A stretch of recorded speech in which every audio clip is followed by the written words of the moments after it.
জাতিসংঘের প্রস্তাবে রাখাইনে মানবিক করিডোর তৈরি করতে নীতিগত সম্মতি দিয়েছে বাংলাদেশের অবৈধ অন্তর্বর্তী ইউনূস সরকার। রোববার পররাষ্ট্র মন্ত্রণালয়ে এই তথ্য জানান পররাষ্ট্র উপদেষ্টা মোহাম্মদ তৌহিদ হোসেন। অভ্যন্তরীণ সংঘাতে কিন্তু আমরা জড়িয়ে পড়ার ব্যাপারটা হলো পরে, কিন্তু আমরা তো মিয়ানমারের অভ্যন্তরীণ সংঘাত তো আমাদের স্বার্থের সাথে সংশ্লিষ্ট যে শর্তাবলী আছে সেগুলি আমি ডিটেলস এখন যাচ্ছি না।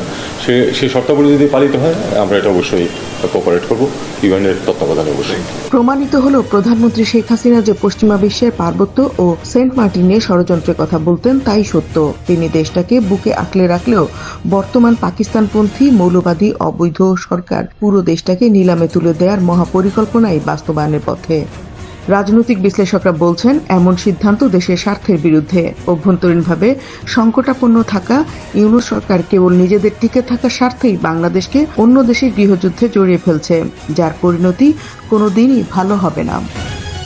শুধু তাই নয়, দেশের অপরিমেয় প্রাকৃতিক সৌন্দর্যের অধিকারী পার্বত্য চট্টগ্রাম এখন একরকম ছেড়ে দেওয়া হচ্ছে সীমান্তের অপর প্রান্তের অস্ত্রধারী গোষ্ঠী আরাকান বিদ্রোহীদের হাতে। দেশের স্বার্থের পরিপন্থী এই সিদ্ধান্ত জাতির জন্য আরও অনিশ্চয়তার দুয়ার খুলে দিচ্ছে। আর আন্তর্জাতিক সম্পর্ক বিষয়ক বিশ্লেষকরা প্রশ্ন তুলেছেন, কার স্বার্থে এই মানবিক করিডোর, বাংলাদেশের নাকি বর্তমান শাসক গোষ্ঠীর? Desk report, freeBangla.net।